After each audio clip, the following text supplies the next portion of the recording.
Hey, good afternoon, everybody. We're going to talk about integrating Hadoop with SQL Server. So my name's Kevin Feasel. I am a manager of a predictive analytics team in Durham, North Carolina, also a data platform MVP, and I've got a blog, Curated SQL. Curated SQL is all about trying to find interesting blog posts, 5 to 10 interesting blog posts per day in the space of database development, database administration, Hadoop, Power BI, R, Python, this security, this ever-broadening, ever-expanding data platform space. So it's curatedsql.com. I'm going to assume, for the purposes of this talk, that you have a Hadoop cluster. If you don't, that's no problem. I'm just not going to show you how to set it up. I'm also going to assume that you're more familiar with T-SQL or with C# or some .NET language than you are with the natural languages of Hadoop, like Java, Scala, and even Python. And finally, I'll assume that you want to work with Hadoop. So those are the 3 basic assumptions I'm making. They're not as strict as you may think, but that's my audience. The reason to integrate comes from a book that's 241 years old now. Basically, this is my sneaky way of trying to fit economics into this discussion. If I want to talk about it from a product standpoint, think of it this way. If you have a small company, then you can probably fit all of your data in one relational database, and it works. And then eventually, the company grows. You have additional things. You have additional resources. Some of those things don't necessarily fit nicely into the mantra of what a relational database is, and so you expand out. You have other teams working on other things.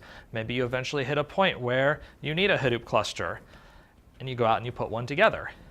But there's still a reason to tie the data back together. See, specialization and division of labor both. So we specialize by putting certain data in SQL Server versus in Hadoop. That stuff that fits really well in SQL Server is the stuff that, if it's wrong, you're fired. We can take advantage of properties like consistency that don't necessarily exist in a lot of other data platforms.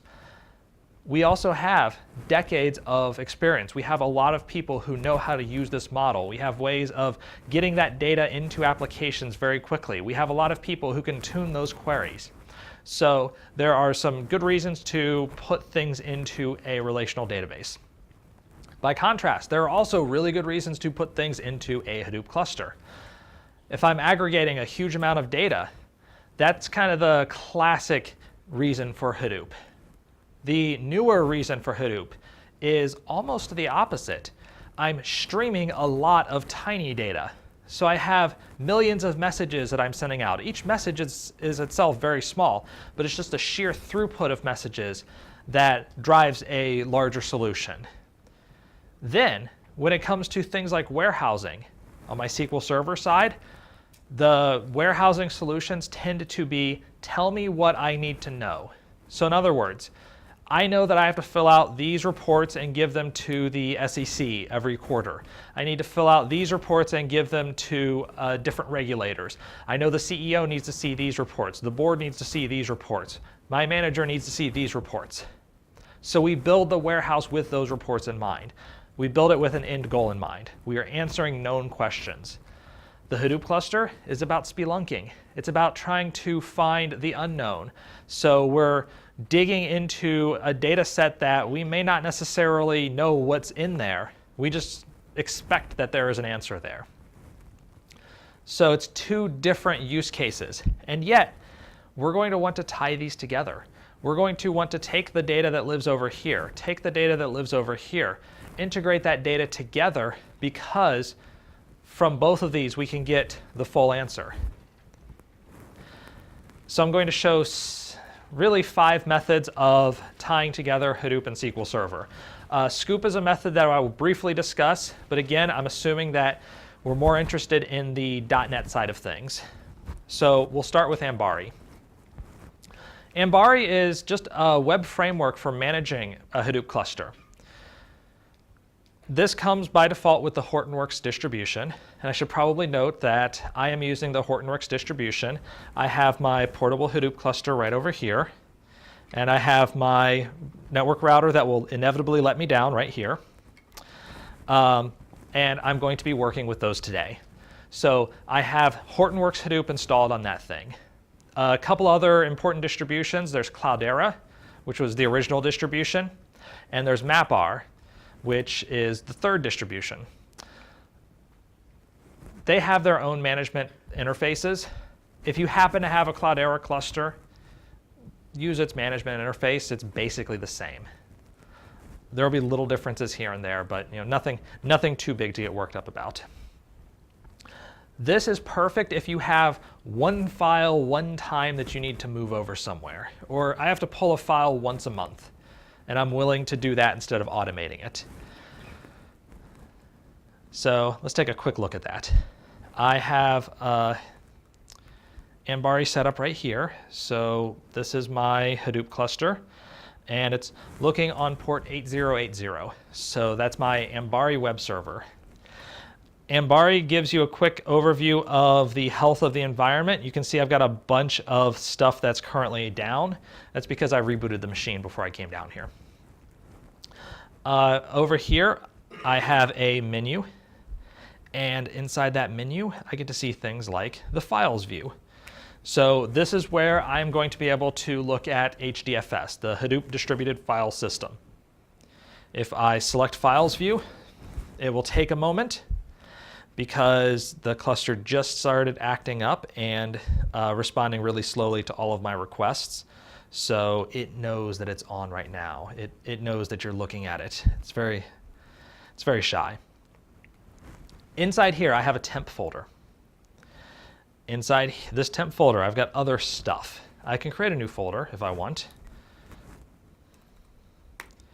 And I have now an NDC folder. Notice that it has Unix style permissions, owner group, and the chmod 777 setup.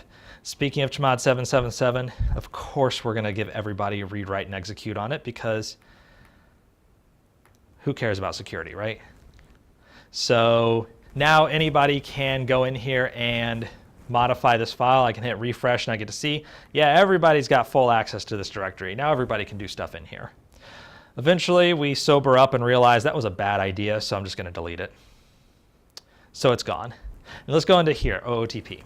Inside here, I've got some files already. I'm actually going to delete this one because we're going to recreate it later. There we go.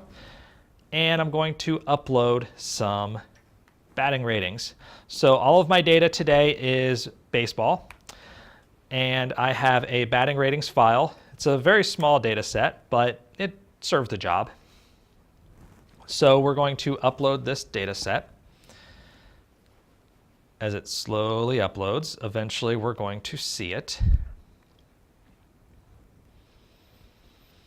There we go. Now we have the data set. I can hit open, and that will give me a brief view of the data. It's comma delimited data, where the first row is a header, and then we have some basic information about a bunch of baseball players. So now that I have that data, I can go into Hive. Hive is SQL on Hadoop. Inside this Hive view, I have it open over here on this other tab. I have a database. Hive is a set of databases, and they don't have schemas as such. It's basically database table. I can create a new database, but I'm going to use default because I'm lazy. Let's take a script. This script here will create a batting ratings table. So we are dropping a table if it already exists, and if it doesn't exist, we're going to create it with one column. It's called placeholder. It's a string. We're going to load the data from batting ratings CSV into the table batting ratings. So let's execute this, and I'm going to cross my fingers that it will actually work here because Hive was giving me problems just a moment ago. So this there, all right, it worked. I go over to default, and we can see down here that the query did in fact succeed. Life is good. I can go to batting ratings and hit the menu option right here, and that's going to select the top 100 rows from the batting ratings table.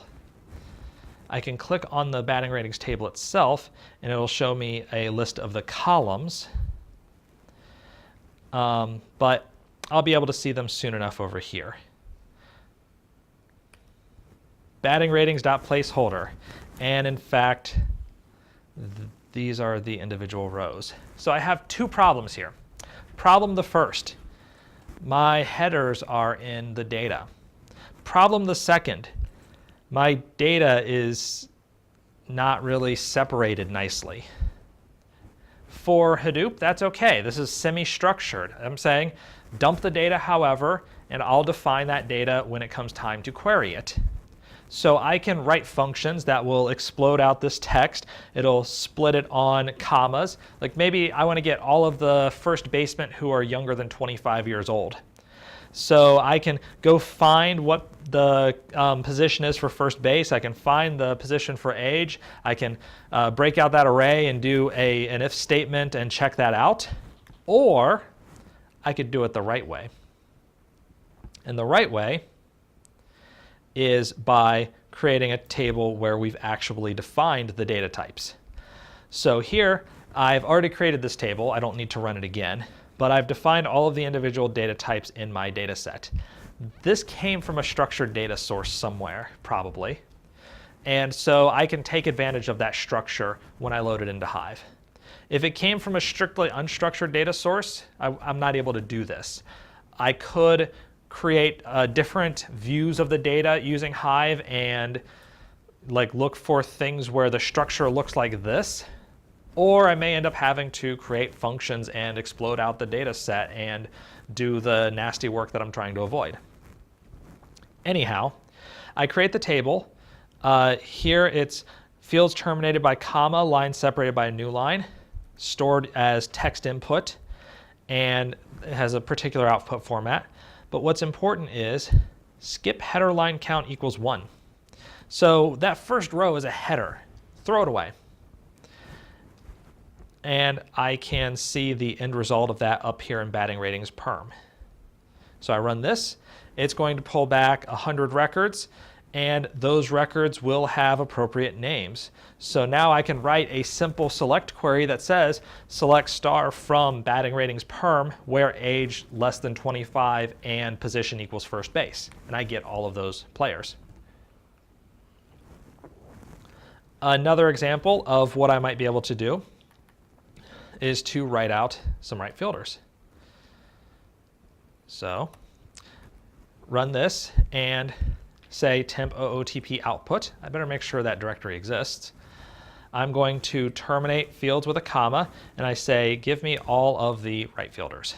So first, let's make sure temp OOTP output exists. So we're back up here in Ambari's files view, and I see that there is no folder for that. So let's do OOTP output. And I think I can leave this as current permissions.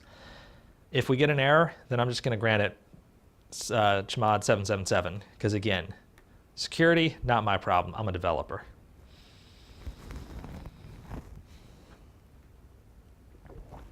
That's only like 40% facetious. Okay, so it succeeded. And I have an output file. The output file looks like this. It's just a bunch of zeros. That's because each of the individual nodes of my Hadoop cluster can generate its own output file, and then it's my job at the end to stitch them all together. I can open this output file and see the results where, yeah, these are my right fielders from the data set. So with that, I've got some data. I've got some files. I can also do one last thing that will help me out a little bit later in the talk, and that is I'm going to create a table called second baseman. So this is a new table off of an existing table. Create table if it doesn't exist as a select statement. So I run this, and it's going to give me back 777 results in my second baseman table. So while that's running, not a big deal. Let's talk about Sqoop. Sqoop is a console application. It has two major benefits, or it has two major use cases. Use case number one is to retrieve data from a relational database and put it into a Hadoop cluster. Use case number two is to take data from a Hadoop cluster and, wait for it, put it into a staging table in a relational database. So I had to specify staging table because Sqoop does not like to play nicely with existing data. If it has data here, and if you want to insert all new data, it's happy with that. If you want to update all existing data, it's okay with that. If you want to do a combination of inserting some rows and updating rows that already exist, whoa, does not like that at all. So my recommendation, if you are using Sqoop, take data from Hadoop, put it into a staging table, and then write your own code to merge the staging table into your real tables. Also, if you do use Sqoop, you'll have to install the Microsoft JDBC driver if you want to talk to SQL Server. That is because SQL Server has concepts of things like schema that don't exist in Hive or in Oracle, at least not in the same way. If you do want to check out Sqoop, I have a whole set of scripts on what you can do with Sqoop. And it will include things like listing all of the databases, listing all of the tables. We can take a table as is and just dump it right into Hadoop. We can write queries to join together data and dump that data into Hadoop. And then vice versa. We can take data from Hdfs, so just some text files from Hdfs, and dump them over here. Or we can query Hive data, dump it over here. There's also some pretty good security options in here where I can store credentials securely within my Hadoop cluster, so I don't have to specify a username and password. And I think I'm hesitating on this because I never actually got it to work. But you're supposed to be able to use Active Directory to connect to a SQL server from Hadoop and completely bypass credentials. I've not gotten that to work, but it's supposed to be possible. All right, so let's talk about some of the fun stuff. Let's write some .NET code. If you install a particular Nuget package, Microsoft.Hadoop.Mapreduce, then you get the ability to perform file maintenance. This sounds like a really boring superpower, but it's actually pretty cool. We're going to take some data from Hadoop, pull it down into SQL Server, and then we're going to have some .NET code write that data into a database. I would use this method if you're already comfortable with writing ETL in .NET, if you don't use other tooling for this, or if you have some very complex work that you need to do, and also if you're not very comfortable writing Java. So let's go check that out. First step, I have to talk about Nuget packages. I have two interesting Nuget packages. First one is Microsoft.Hadoop.Mapreduce. That is a .NET API. Notice it says Mapreduce functionality. So originally, back in 2013, it did Mapreduce because Microsoft had this cockamamie idea that they would put Hadoop on Windows. Thankfully, that died. So if you're using HD Insight, it actually still has an option for Windows. Please don't do that. Never do that. But back in 2013, they had this idea that, all right, you're going to write some C# code to write map and reduce jobs. Just as the world was leaving map and reduce jobs because writing Hive queries, pig queries was a lot better, using Spark, way better. Anyhow, ignore the map and reduce. This is all about file maintenance. It will install Newtonsoft.json because every project must have Newtonsoft.json. And I installed f#.data.sql client, which is a type provider that will give you a micro-orm in F#. So yeah, this is an example that uses F#. If you're not familiar with the language, don't worry about it. The syntax here is going to be really similar to C#, and we're going to walk through it step by step. So what I want to do is load my libraries, and I create a connection string to my database. The database is OOTP, and I'm using Windows authentication. I then have a statement here to insert into the player.secondbaseman table. And I have my columns that I need, and I have the values. So I'm going to build an insert statement, and I'm going to pass in some values, and it's going to insert a row into that table. So pretty easy so far. By the way, let's show that I have nothing up my sleeve. I'm going to drop the table if it exists and recreate it. This is syntax that exists in SQL Server 2016. This drop if exists. If you don't have 2016, then you have to do a check to see if the table exists yourself. Fortunately, I have at least 2016. So we have an empty table. I can say select star player.secondbaseman. I run this, I get 0 results back because I just dropped the table. In my main function, I'm going to connect to my Hadoop cluster on port 50070. This is the web Hdfs port.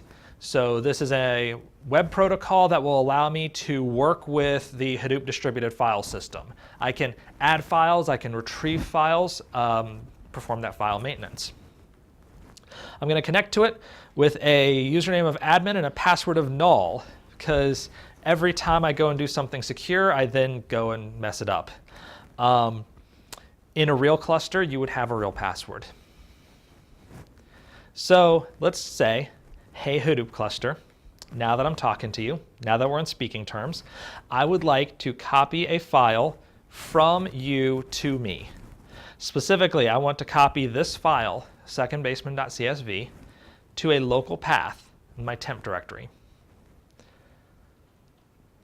Then I'm going to read the file.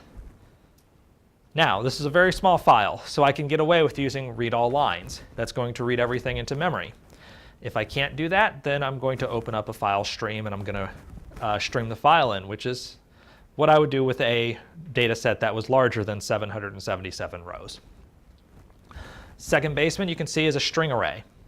So each element of the array is a line in the file.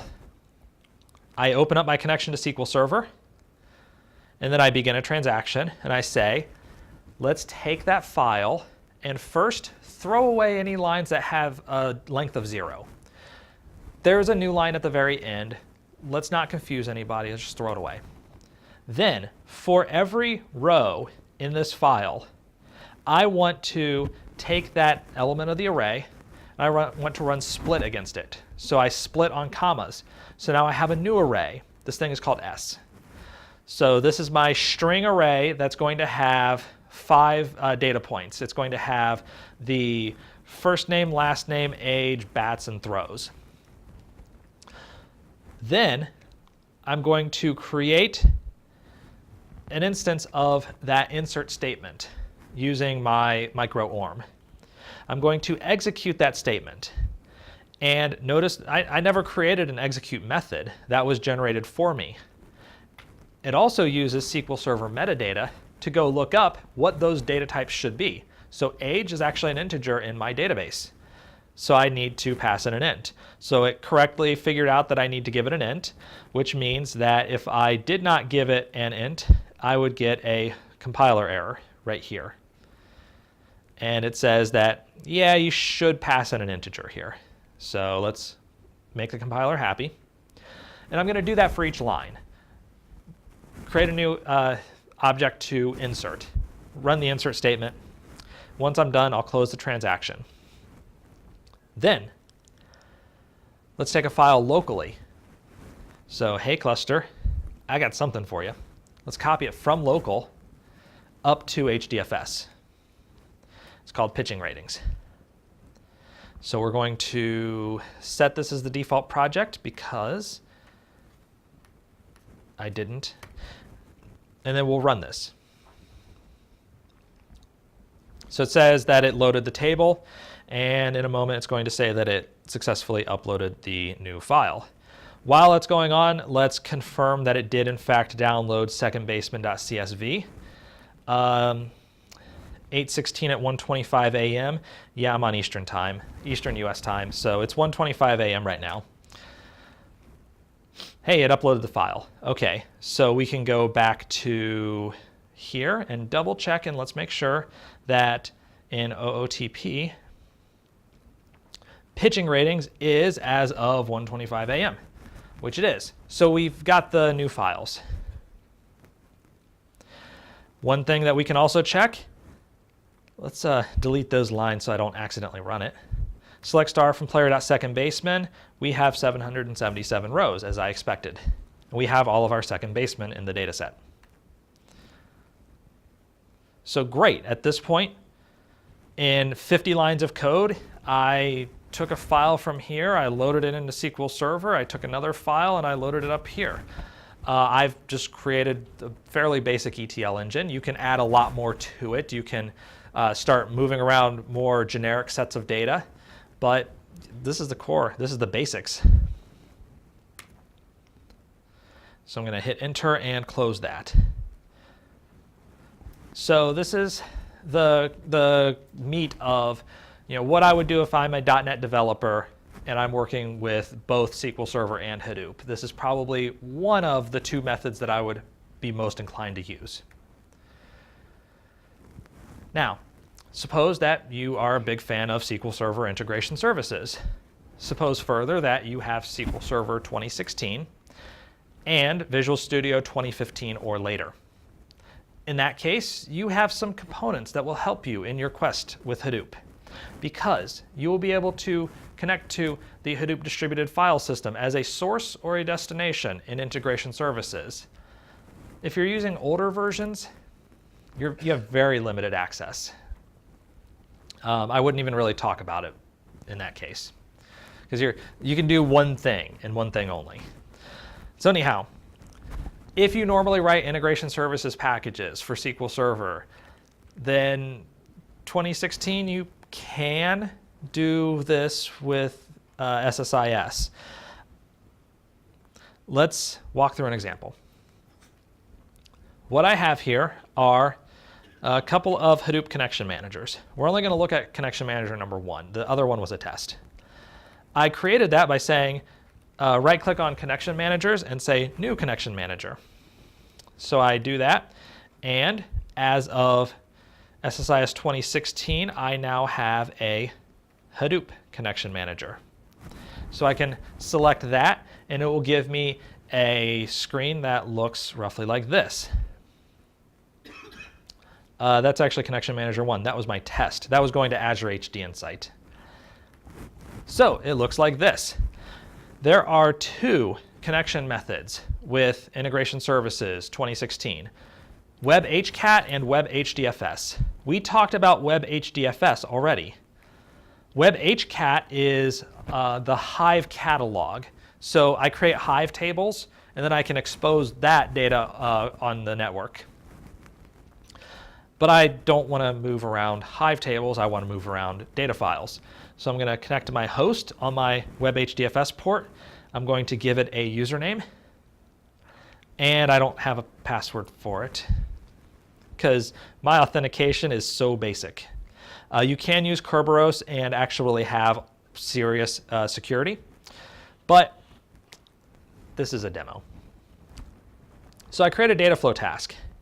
Inside this data flow task, I have an OLADB source.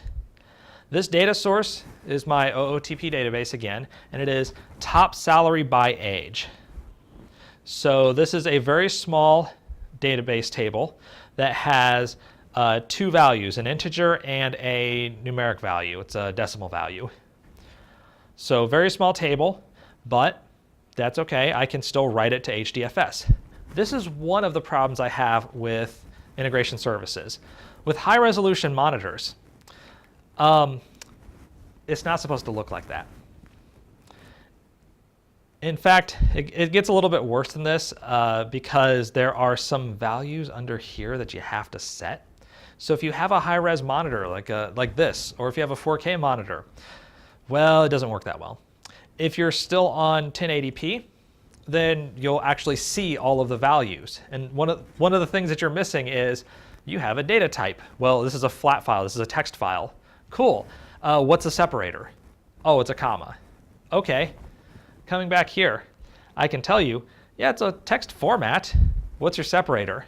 I don't know, it's somewhere down here. Fortunately, I did this before I migrated to a high-res monitor. That said, once you have the data loaded, what's nice about integration services is sources and destinations are just sources and destinations. They're all abstracted out to be the same general principle. I don't care if the destination is a SQL Server or a flat file, or if it's Hdfs, or if it's Oracle, or if it's anywhere else. If I have a destination component, it's all going to work the same way. I have input columns and destination columns, and I can map them appropriately. So I can write this data, and as I execute this package, it will take the gigantic 22 rows of data, and it will write it to my Hadoop cluster. Meanwhile, my Hadoop cluster is saying, you do realize that the minimum block size in Hdfs is set to 64 megabytes, right? And I say, yes, and I'm still going to give you 1/3 of a kilobyte. This is big data, people. So let's look at the top file. We're going to open it up. And it's going to show us that we do, in fact, as soon as it actually opens, we do, in fact, have all of our data in here. I'm not going to wait for it to open. It's being sassy with me. I will sass it right back. So let's continue on to retrieve from Hdfs and just trust that the data is up there, all 1/3 of a kilobyte of it. We have our data flow, and we can take data from Hdfs. Once again, not worrying about the screen resolution issues, I select a file path, pitching ratings. This is, again, a text file that is comma delimited. So in integration services, you hit columns, and it will show you the columns. And when you connect to a flat file or to a SQL Server database or like an Oracle database, oftentimes this metadata is filled out for you. But it's not filled out for you here. The reason is we're using Web Hdfs, and Web Hdfs, when it retrieves a file, does not have any type of method of saying, hey, here's what the columns actually represent. Here's what the data actually means. So integration services is just taking a file and it's saying, I know that you have, let's find out how many columns it has, 61 columns in here. So you have 61 columns in here. I don't know what they mean. I just know that you have them. And so it gives you automated default names. If you want to clean up the data, it's pretty easy to create your own transformations. And I decided to add some new columns. Those columns are named first name, last name, age, bats, and throws. And they are Unicode strings, including age, which we know is an integer. That's pretty suspicious, but I've put on a little watch icon to help us explain why I did it this way. No points for spoiling it. So we're going to connect to Hadoop, maybe. There we go. Okay, yes. It retrieved the data, and if I scroll all the way over to the right, we have our data. We have our columns, and then we have our lines of data that include the headers. So pull down the headers. Unfortunately, integration services for Hadoop does not understand the idea of a header row. With a flat file, you can say, use the first row as a header, and it will take those values and it will replace the headers with those values. And then if I could do that, life would be good. I could make this an integer, and we would have a pretty decent data set. But I can't do it here. So that is a limitation that currently exists in integration services when dealing with Hadoop. Given the set of limitations, I'm not sure that I would recommend using SSIS if you're moving data back and forth with Hadoop. I mean, I guess maybe if that's all you do, then it's an option, but I would probably just write some .NET code. It's not that difficult. So up to this point, we have looked at ways of integrating data indirectly. I've been shuffling files around. And I've been assuming that people down here will understand what to do with this file. People up here will understand what to do with a file. But now, I want to say, over here in the world of SQL Server, how do I actually get data from somewhere in Hadoop and do something with it? And the first method is using a linked server. Linked servers have been around for decades, and they allow us to connect external resources to a SQL Server. So that external resource, it could be another SQL Server, it could be Oracle, it could be an Access database, it could be an Excel spreadsheet, it could be a flat file, it could be a Hive table. This is going to be your main option prior to SQL Server 2016. And let's go check out a demo. In order for this to work, I must have the Microsoft Hive ODBC driver installed on the Windows side, on the side that has SQL Server on it. So the Microsoft Hive ODBC driver, and I have a link to that. Let's configure this driver. And this says, please connect to my cluster on port 10,000. This is another configurable port. That's the Hive integration port. I actually have a password here. So for once I did it right-ish. So then I also have to hit advanced options. By default, the default string column name length will be 32K. Well, what happens here is that SQL Server and the Hive, it uses the Hive ODBC driver to take string data, and it says, how do I translate this? Okay, well, I'm just going to take this value and make it a varchar of that size. So if it's set to 32,000 blah, blah, blah, then SQL Server will say, I don't know of this 32,000 character varchar that you're talking about. That's an invalid data type. Error. So you do have to set it to a value. Unfortunately, there's no such thing as a max or a 0 or a -1 or anything to indicate I want a max column, meaning that you're limited to 8,000 characters per column when you're using this Hive driver. A couple things to think about there. So I have my linked server. I have my ODBC driver, and I can create a linked server pretty easily. I say my server name is called Clusterino. It is going to read a database called Hive, and I just named that myself. You can name it something else. It will use DASQL providers. That's pretty default. The data source is my Hive ODBC connection, the one that I created and I just showed you. User ID and password, fill in your own real password. Don't use mine. That's not my real password. It's admin1. No. So then anyhow, we then create a linked server login, and I can make sure that the query actually works. I've already created this linked server, as we can see in server objects, linked servers. I see it right here. It creates a Hive database. And remember in Hive, I said that the database was called default, and the table was called second baseman, or batting ratings perm. So in SQL Server, it takes the Hive database and turns that into the schema. And I defined what this Hive database was. So took a few seconds, gave me 777 rows. They are the 777 rows I'm expecting. The execution plan says this is a remote query. All of the work is happening outside of SQL Server. So it has relatively little information to share with you, except that it thought you were going to send it 10,000 rows. Why 10,000? Because that was a number that somebody plugged in and is the default for SQL Server 2017. For 2016 and before, I think it was like 1 row.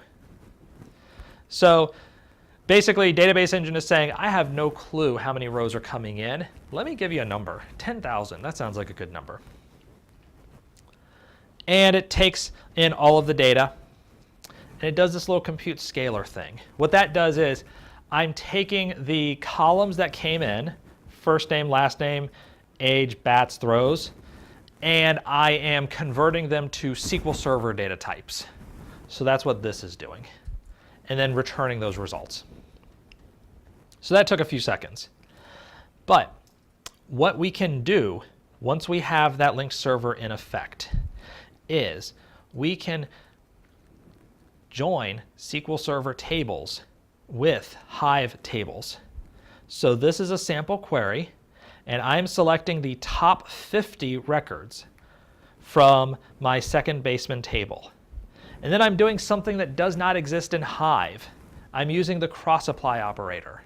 So this is in SQL Server T-SQL. This is not in Hive's HQL. And what I'm saying is, okay, for the second Baseman, if you are more than 30 years old, you are officially old in my data set. This is a cruel, cruel thing to tell people, but we're going to mollify it a little bit by joining to this top salary by age. And what that is how much money did the highest paid second baseman of your age make in the year, I think this was 2016. So I'm going to point out that this table is in SQL Server. This table is in Hive. We're joining the data together, and we're going to get some results. And it's going to take a little while. First of all, Hadoop clusters being shy. Second of all, linked servers suck. I'll get into more about why linked servers suck as we go on, but I just want to point out that Ben Zobrist is old, but I would happily be called old if I got to make $7.5 million this year. That's a trade-off I am willing to take. So this is linked servers. Prior to 2016, it's probably your best option outside of shuffling around using .NET code. With 2016, Microsoft has PolyBase. PolyBase is the latest offering. It was originally introduced in 2010 in a product called Parallel Data Warehouse. In 2012, they improved upon it. Later on, they renamed Parallel Data Warehouse to APS, Analytics Processing System, I believe. Basically, this is a really, really expensive appliance that is a combination of a Hadoop cluster and a SQL Server instance jammed together. Really interesting, but base price, I think, is upper 6 digits, lower 7 digits. So a lot of companies they're not going to buy this thing. PolyBase was a key component in that process. Well, in SQL Server 2016, Microsoft released it to the masses. By the masses, I mean anybody who can afford Enterprise Edition. So not really the masses, but compared to PDW or APS, that's a much broader audience. So if you have Enterprise Edition, you can take advantage of this. SQL Server 2016 Service Pack 1 changed a lot with regard to what you were allowed to do. Many things that were previously enterprise only now were available in Standard Edition, in Express Edition. So down to the free version. PolyBase is not really one of those. It's still an enterprise only feature with a caveat. And we'll talk about that caveat. PolyBase has 3 big advantages over linked servers. Number 1 is the ability to push down predicates. I can take a filter, like part of a where clause, or maybe a grouping operation, and push that down and make the Hadoop cluster do that work. My SQL servers are very expensive. My Hadoop cluster nodes, not nearly as expensive. So if I can take work over here and force it down that way, I'm making the less expensive stuff do more work. And it's going to return back to my pretty expensive database instance, and I'll return that to the end user. The way that we figure out whether or not it's worth pushing down and having Hadoop do the job is with statistics. In the linked server case, I showed you the estimate was 10,000. That number is pulled out of a hat. It's just the default. With PolyBase, we can actually collect stats on how many rows are in that table. What's the distribution of values in that table? just like a regular SQL Server table. And that will give you an idea that, well, if I'm filtering down and I'm only going to get back one row from here, maybe I should have the Hadoop side do that filter, give me back one row. But if I'm getting back 95% of the rows, just stream that data to me and let me do the filtering. The third big thing, and this I think is more of a big thing for the future, parallelized SQL Server. So let's draw out, we have a Hadoop cluster. We have a name node on the Hadoop cluster, and the name node is basically in control of a bunch of data nodes. So each one of these data nodes is responsible for holding data. It's responsible for running code that the name node assigns to it. On the SQL Server side, historically, we've just had a SQL Server. But with PolyBase, and specifically for PolyBase queries, we have this head node. And the head node can farm out work to what it calls compute nodes. So I have these smaller databases down here. These are my compute nodes. These can be standard edition. Head node must be enterprise edition. What this allows me to do is say, okay, I have a pretty big query that I know is going to be distributed out. I have 3 compute nodes that are available to me. There are some number of data nodes over here. Just for simplicity's sake, let's also say 3. As part of the PolyBase engine, there's actually direct communication between my compute node SQL servers and the Hadoop data nodes. What that lets me do is send data back into these smaller compute nodes, pull it into temp tables basically, do as much of the processing as it can here, and then send up the small data set up into my head node where I finish processing, where I do all final work, and I send that data out to the user. In other words, this is massive parallel processing for SQL Server. It only works when you're working with a Hadoop cluster. But, cross my fingers, I'm hoping that the PolyBase team is able to get this to work with other queries so that SQL Server becomes a massive parallel processing system, just like a Hadoop cluster would be. There are a lot of problems that helped solve, but it's not there today. This only works when you're working with a Hadoop cluster. PolyBase is not perfect. This is something that was designed in 2010. That means that it has the limitations of something that was designed in 2010. The stuff that has happened in the Hadoop world since 2010, PolyBase kind of ignores. So it's Mapreduce only.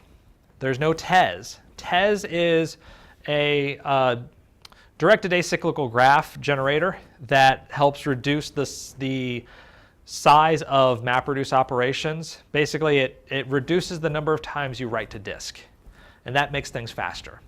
It's almost a free improvement. It's built into Hive now, but it's not available in PolyBase. There's no Spark. Spark is, to me, it is the current database or the current data engine for Hadoop. That has replaced Mapreduce. This is the default now because it is so much faster than Mapreduce. No Spark support. That said, PolyBase is still really cool. And this is my preferred method of working with a Hadoop cluster when working also with SQL Server. So let's take a quick look at that in the last few minutes here. I am going to want to create a PolyBase table. In order to do that, I've got to do some prep work first. The first thing that I need to do is create an external data source. That's saying, where does the data live? Data is not going to live in SQL Server. SQL Server is going to have a pointer to the data, but it won't actually host the data. The data will be hosted in a Hadoop cluster, and the location will be this. Now I left this in. This is the version that's available when you grab the slides and codes and demos, because I'm assuming that you download a Hortonworks Sandbox, and they by default hard code that URL, sandbox.hortonworks.com. In reality, mine is Clusterino. It's on port 8020. That is the Mapreduce port. It's a configurable port, but that's default. It's a standard with Hadoop. The resource manager is necessary for predicate pushdown. See, what predicate pushdown does essentially is it decides I need to push down this predicate. In other words, I need to generate a Mapreduce job over here. The alternative is I don't push a predicate, I just stream the data back this way. Well, in order to create Mapreduce jobs, the PolyBase engine needs to communicate with a resource manager, yarn. So it does so typically, that's the default port 8050. The resource manager location is not required, but if you do not include it, you will never be able to do Mapreduce jobs. You will only be able to pull data. I have a data source. I need a file format as well. This is how I'm going to start defining structure. Comma delimited, and I'm just calling it a text file format. So delimited text, delimiter is a comma. I have a location, I have a format, I can create a table, an external table. The first half of the statement, up till about that point, except for the word external, just looks like a normal table. So dbo.secondBaseman, this is not a remote server, this is just another table. And I could put it into a schema like Hadoop cluster.secondBaseman. Or I can just make it a regular DBO table. Here's where it gets weird. The location is my PolyBase file or folder. So I'm going to connect to Hdfs, and I'm going to look for that file called secondbaseman.csv. Now I can scratch this out and just say temp OOTP. And in that case, I would look for everything in that folder. Typically, I'm going to look for everything in the folder because then I can have processes that will create new files regularly and I don't have to update my table statement. I define my data source and file format, which we already know. The last bit is rejection. This Hadoop cluster is semi-structured. The data that's in there doesn't necessarily fit the structure that I'm trying to apply down here in SQL Server. So I need to be able to have a safety valve. Let's say that a row is bad. Do I want to stop the job? And the answer could be yes. It could be I need every row to be correct or else we fail. In that case, I would set the reject value to 0. But realistically, I probably want to have some slack. I probably want to give it a few values. So I'll let 5 records fail before it gives me an error. Now, there is a trade-off here, because let's say that I pick 1 record. Then I'm probably going to get a lot of failures because, oh, there's 2 rows that are bad. But let's say that I pick 1,000,000 rows. 1,000,000 rows have to be bad before this thing gives me an error. Probably not going to get an error very frequently, but if I write a query where like every row is bad for some reason, then it's going to have to read 1,000,000 rows before it gives me an error message that says, hey dummy, you probably didn't mean this. The worst case is, let's say I pick 1,000,000 and I have 100 billion rows. And it turns out that the 1,000,000th error is on row number 100 billion. It is going to go through the entire data set. It is going to try to process everything. You're going to see things, and then it will give you an error message that says, oh, we've hit the threshold. Sorry, something went wrong. Let's just discard all of these results that have been piling up on your screen. So that's kind of disappointing because typically the error message does not tell you why the values were bad. It usually just says, well, good luck with that. You got a 100 billion row file. You can use Grep or something, right? Okay, so we've got that table. we've created the table, and I'm going to show you here that I already have it in place. In the OOTP database, there's this external tables folder. So you need Management Studio 2016 or later to view this. But they're external tables. Here's dbo.secondBaseman. That was the table that I created. I can right-click on it, select it, and it'll take a couple seconds to spin up, but it gave me back all of my records, 777 of them. So let's run a couple comparisons. I'm going to very quickly compare the SQL Server version using PolyBase to the SQL Server version using a linked server query. I'm going to turn on actual execution plans, and I'm going to run these. While I'm running this, let me note that this query is just a rewriting of the linked server query that I showed you.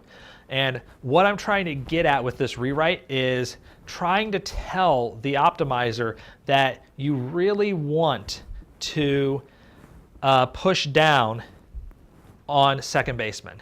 You really want to filter to include just 50 records. You really want to do as much as you can against the remote resource. And then I do the same thing down here with dbo.secondBaseman. So again, that's connecting to a PolyBase server. Or excuse me, it's connecting using PolyBase to my Hadoop server. I get back the same number of records, 50 for each. I get back the fact that Ben Zobrist is old and that he's probably making a big chunk of change. But what's most interesting to me, query cost, 99% versus 1%. And the major chunk from that is I have to pull all of the records from my linked server and then do all of the work in SQL Server and then sort and then join to my top salary by age table. So notice the relative thickness of the lines. Fat line, thin line. These are 700 some rows. That's 50 rows. By contrast, down here, my remote query, I'm already filtering out all but the 50 rows. So technically, I did not push down the predicate. Technically, I did not run a Mapreduce job. But even then, I was still able to take the data, stream it down, filter it down to the 50 rows before running the sort and then joining to my table. So I was still able to get a pretty big benefit just from doing that, and from also taking advantage of the better statistics where, hey, we don't have 10,000 rows coming in. We have 50 rows. So I have a quick comparison table if you're interested, want to figure out which to use. There are other methods as well. One method that I've really grown on is using Kafka, which is a message broker. Think of it like a service broker or Microsoft Message Queue or a RabbitMQ, Celery, ZeroMQ, one of literally dozens of other options. But you can take that and push messages, individual messages from one source and draw them into the other.